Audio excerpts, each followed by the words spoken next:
Pulis type of scoreline last week, wasn't it? He must have been far more pleased with that. Yeah, it was a little bit more resilient. We didn't make mistakes. I think we've gifted the last 2 home games, against QPR and Leicester. We've actually gifted goals. People haven't had to work too hard to score against us, which has been disappointing. But they've showed a good response, and obviously the 3 points is massive at this stage of the season. It must annoy you that it's so chaotic that you can ship 7 and 2 and then keep a clean sheet, and score a couple. Why do you think it is? Well, I don't know. Like I said to you before, there's thin lines between success and failure, especially for the clubs in the lower half of the league, and you've got to concentrate and be 100% on it every game that you play. We can't be below 100%, and that means everybody giving everything, not just physically but mentally as well. Have the last few weeks shown you that you probably need to do quite a bit more business in the summer than you thought? Well, we've still got 5 games to go, so that's important for us. So we've got to approach every game in the right manner and try and glean as many points as we can out of these games. And every game that we'll play now will be the underdog. So yeah, I've always enjoyed that. You are going to have a bit of work to do, aren't you? You're going to have to get some new players in. Well, like I say, Pete, we'll see when the season finishes. Come and see me then, and I'll have a good idea of what I want to do and what I don't want to do. Do you have a defined system though with you and Terry Burton, or will you even need that system come the summer? Will you be doing it yourself? No, I'll obviously we've got a scouting network in place at the football club, and they've been out all season looking at players and analysing players. So I'll look at what they've got. They've come to us with some players that we've been able to go and have a look at and monitor. So it's a process that goes on at most clubs. Is that a system you can work with like that, or do you want? As long as I'm picking the players, I don't care what system is in place. Looking at the points tally, I know we ask you every week, but you must be breathing a little bit easier this week. Yeah, like I say, the 3 points. I was more concerned about the players, and the confidence with the players. I think as a manager, you worry about the confidence. Confidence is a massive thing in any professional sport. So, winning games is the best way of breeding confidence, and hopefully, we've got a very, very tough game tomorrow. We understand that, we know that, but we'll go out there and give it our best shot, and hopefully, fingers crossed, things will go for us. We'll get the breaks that we deserve. Sorry, how tough is it given their performance last week? I mean, are they underperforming? Oh, Liverpool. Yeah. You're going to have to ask Brendan what. Brendan's manager of that football club. He knows that football club. He knows the players. He knows the way the club is run much better than I do. I'm an outsider, the same as you looking in. So you haven't got the answers. That's why you just asked me that question, and I haven't got the answers to it because I don't know. I'm not in the club. I don't know it. No. I've heard you on the radio. You've got an opinion. So what was your opinion on their performance last week? What, Liverpool's? Yeah. No, I didn't give no opinion on their performance last week. But did you think they underperformed? I mean, given the fact that you got a semi-final there, you got. No, not really. I think you've got to give Villa credit. I think if you're going to do anything in that respect, you've got to give Villa credit. Villa were very, very good, and they caused them lots of problems. So Brendan will be disappointed, obviously, but everybody at Liverpool will be disappointed. He's finding out exactly what the Premier League is like now, isn't he, Brendan? Because, like he said, he's not. He knows what the Premier League's been like. He's been at Swansea for a few years. He's now managed at Liverpool. The expectations are different at Liverpool than what they are at Swansea. And they expect to win trophies. That's what Liverpool Football Club is about.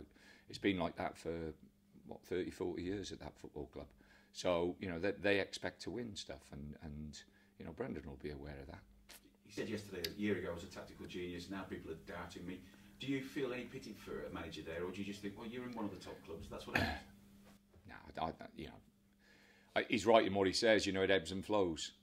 But what you've got to do, you've got to ride with the waves. You've got to make sure you don't, as I've said before, don't get too carried away with the success that you get, and don't get too downhearted when it doesn't go so well. You have to ride with the waves, and you have to make sure that you've got a clear view on where you want to go, and you stand steady and plough on. Villa showed that they can be hit. I mean, is there anything to be too fearful of? When, tomorrow? Yeah. What, Sterling, Coutinho, I don't know, Sturridge fit, whoever he plays, they've got great players. Alana, I just don't know who they're going to play. Whether he's going to play with 3 at the back, whether he's going to play 4 at the back, I don't know. The one thing we'll do is give them the utmost respect, because that's what they deserve. If you hadn't lost so many at home this season, you wouldn't be in this position. Obviously, that's not all down to you or whatever. Is that one thing you'll be looking at for certain next season?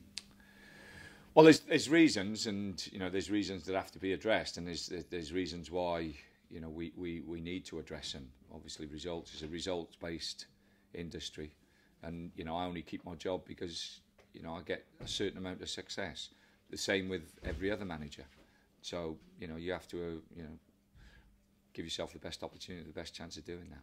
I'll just ask you about this spate at the back pages at the minute of these legal highs. Obviously, Sido's involved, Jack Grealish, Raheem Sterling. You'd have to explain to me what they're doing, because I haven't got a clue, and I mean that. I don't know. It looks like some balloon or something. So you're gonna have to tell me what they're doing, because I wouldn't have a clue. With regards to Sido, this that was a year ago. That picture. And he's been absolutely fantastic since I've come into the football club. I've had no problems with him at all. He's played well. He's going to go, fingers crossed, to the tournament in the summer with England under 21s. And he'll be a big asset to that team. He's a good player, and he's been very, very good. Trained really well. If you come and watch us train, after training every session, there'll be 2 or 3 out there, and he'll be one of them doing extra work. He's been first class. Tony, clean sheet at the weekend against Palace. Previously, you'd shipped 7 in 2 home games.